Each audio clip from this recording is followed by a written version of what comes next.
최근에 빅터 프랭클의 죽음의 수용소를 읽으면서 이런 생각을 해봤어요. 만약 나라면 강제 수용소 같은 극단적인 상황에서도 살아남을 수 있을까? 인간이란 존재가 그저 학살의 대상, 착취의 대상, 전쟁을 유지하기 위한 기계 속의 한 부품이 됐을 때 내가 살아온 모든 시간, 내가 어떤 사람이었는지는 전혀 무의미하고 단지 재수번호로만 식별되는 물건으로 추락했을 때 나는 존재와 삶의 의미를 찾을 수 있을까? 나는 이에 대해 그렇다라고 대답할 수 있을까? 굳이 아우슈비츠 같은 상황을 보지 않고 지금 우리의 삶을 들여다봐도 비슷해요. 사회, 아니 좁게 보자면 회사나 공장의 일개 직원으로서 기계처럼 살아가는 상황에서 나라는 존재는 어떻게 삶의 의미를 찾을 수 있을까라는 물음. 내가 없어지더라도 나라는 존재가 있었다는 건 금방 잊혀지는 그런 삶을 살고 있을 때, 이처럼 삶이 무의미하다라고 느껴질 때 우리는 어떻게 삶의 의미를 찾을 수 있을까요? 빅터 프랭클은 30대 중반에 정신과 의사의 삶을 살다가 하루아침에 나치에 의해 갑작스럽게 가족들과 흩어져 아우슈비츠 수용소로 끌려 들어가게 됩니다. 그리고 인간 이하의 삶을 살며 끔찍하고 참혹한 일들을 많이 겪게 되죠. 3년간의 수용소 생활에서 단 한 벌의 옷으로 몇 년간 씻지도 못하고 하루에 나오는 음식이라곤 곰팡이 진 작은 빵 조각 하나와 물처럼 묽은 한 사발의 죽으로 연명하며 낮에는 개보다 못한 취급을 받으며 부올라 신발이 잘 들어가지도 않는 고름이 터져나오는 발을 이끌며 삐끗하면 책찍질을 받고 고된 노역으로 하루에도 몇 명씩 죽어나가는 죽음의 노동을 견디며 밤에는 채 2평도 안 되는 구역에서 9명이 낑겨 자야 하는, 너무 비좁아 그 9명이 다 옆으로 누워 몸을 다닥다닥 붙어서 서로의 입김을 느끼며 자야 하는 오물이 뒤섞인 막사 안에서 밤을 보내며 인간 이하의 동물보다 못한 취급을 받으면서 죽음이 일상화되는 그 처참함 속에서 그럼에도 불구하고 죽음이 바로 앞에서 나를 보고 비웃으며 기다리고 있음에도 그럼에도 불구하고 삶의 의미를 찾아가는 수용소 사람들을 얘기합니다. 수용소에서 가면이 벗겨진 인간의 추악한 실존이 드러났을 때 그 안에 갇힌 사람들은 점점 더 삶과 죽음에 무감각해지게 됩니다. 그 애로 수용소에서 역설적으로 자살이 더 줄어드는 얘기가 나와요. 너무 처참하고 희망 없는 곳이기에 오히려 사람들이 자살을 보류하게 돼요. 가장 흔한 자살이 전기가 흐르는 수용소 철조망으로 자신의 몸을 투신시키는 것인데 대부분의 사람들은 그러지 않았다고 합니다. 어차피 자살을 하지 않아도 가스실이나 총으로 아니면 노동을 하거나 굶어 죽을 가능성이 크기에 그냥 잠잠고 기다리기만 하면 죽음이 찾아오니까 굳이 자살을 생각하지 않게 됐다는 것이에요. 이런 무감각 상황에서, 즉 아무것도 의미가 없다고 생각하는 상황에서 어떻게 삶의 의미를 찾을 수 있을까요? 수용소 같은 곳에서 생존하려면 육체적으로 건강한 사람들이 오래 살아남을 것 같잖아요. 그런데 오히려 육체적으로 건강하지 못하더라도 감수성이 풍부하고 예민한 사람들이 더 오래 살아남았다고 합니다. 모든 것이 궁핍하고 부족한 상황에서 딱 한 가지 풍요로워질 수 있는 건 바로 자신의 상상력, 내적인 영혼의 깊이였습니다.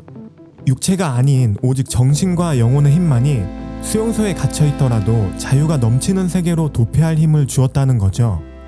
빅터 프랭클은 초월이라는 개념을 제시하며 이런 말을 해요. 인간에 대한 구원은 사랑 안에서 사랑을 통해 실현된다. 그리고 그 가혹한 곳에서 유일하게 풍요로워졌던 경험을 얘기합니다. 프랭클이 혹독한 겨울 광산에서 죽을 것 같은 노동을 하던 중이었어요. 이제 곧 나는 죽겠구나 하는 순간에 오로지 자신의 상상력만으로 아내를 그려내 바로 자신의 앞으로 현실에 있는 것처럼 형상화하는 장면이 나옵니다. 심지어 한동안 서로 마주보며 대화를 할 수 있을 정도로 생생하게 현실로 만들어내죠. 그는 그렇게 그 죽음의 시간을 버텨내요. 그리고 한 가지 번뜩하고 생각을 하게 됩니다. 왜 그렇게 역사적으로 많은 시인과 사상가들이 사랑을 가장 궁극적이고 숭고한 목표라고 말했는지에 대해서요. 그 당시 프랭클은 아내가 살았는지 죽었는지조차 모르는 상태였습니다. 그럼에도 불구하고 그 순간 아내를 자신이 있는 바로 앞으로 불러와 대화까지 할 수 있었던 겁니다. 그때서야 깨달아요. 사랑은 육신과 죽음까지 초월해서 더 먼 곳까지 뻗어 간다는 것을 말이에요. 사랑보다 위대한 힘은 없다는 것을요. 사랑하는 사람이 존재한다는 것 자체만으로, 자신이 사랑 안에 있다는 것 자체만으로 삶의 의미를 되찾게 된 거죠. 이러한 경험을 통해 비록 육체는 헐벗고 굶주렸지만 정신만으로 풍족해질 수 있는 방법을 찾게 됩니다. 사랑을 추구하는 것, 어떠한 상황에서도 상상하는 것, 비록 굶주렸지만 감수성 많은 풍부하게 사는 것, 지극히 평범한 노을 지는 풍경을 보더라도 몸에 전율이 일 정도로 감동하는 것. 그러면서 인간의 정신적 자유에 대해 진지하게 고민하게 됩니다. 오늘날도 인간은 철저하게 주변 환경에 영향을 받는 존재라는 개념이 팽배해져 있잖아요. 수용소같이 환경의 영향을 많이 받는 곳이 있을까요? 그 가운데 그는 인간에게 자기 행동을 선택할 자유가 있는가에 대해서 더 깊이 고민합니다. 그리고 이렇게 답해요. 심지어 수용소 안에서도 자기 행동의 선택권을 가질 수 있다는 것을.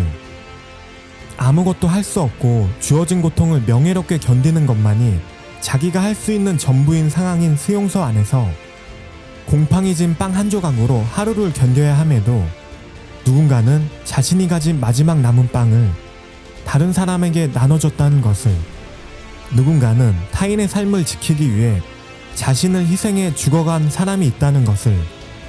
도스토옙스키가 이런 말을 했습니다. 내가 세상에서 한 가지 두려워하는 것이 있다면 그것은 내 고통이 가치없는 게 되는 것이다. 현재도 우리는 알게 모르게 삶이라는 역설의 직면에 있습니다. 그 역설이란 시련과 죽음 없이 인간의 삶은 완성될 수 없다는 것이죠. 삶의 의미를 찾기 위해선 그 이전에 시련의 의미를 찾아야 합니다. 니체는 나를 죽이지 못하는 고통은 나를 더 강하게 한다 라고 말했죠. 프랭클 또한 수용소 생활을 통해 시련은 자기 삶에 보다 깊은 의미를 부여할 수 있는 폭넓은 기회를 제공했고, 동시에 시련을 통해 인간은 존엄성을 잃고 동물과 같은 존재가 될 수 있다고도 말합니다. 시련 가운데 우리는 선택을 해야 해요. 존엄성을 지킬지 동물과 같은 존재가 될지를 말이죠. 프랭클은 이렇게 말합니다.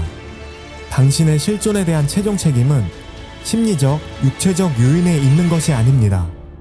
당신의 자유의사에 따른 내면의 힘과 주어진 삶을 어떻게 살아갈지에 대한 선택에 있습니다. 프랭클은 나치의 패배로 비참했던 수용소를 벗어나며 이렇게 자신의 일화를 마무리합니다. 살아 돌아온 사람이 시련을 통해 얻은 가장 값진 체험은 모든 시련을 겪고 난 후 이 세상에서 신이해에는 아무것도 두려워할 필요가 없다는 경이로움을 갖게 된다는 것이다. 당신의 시련도 잘 지나가고 진정한 경이로움이 찾아오길 바랍니다.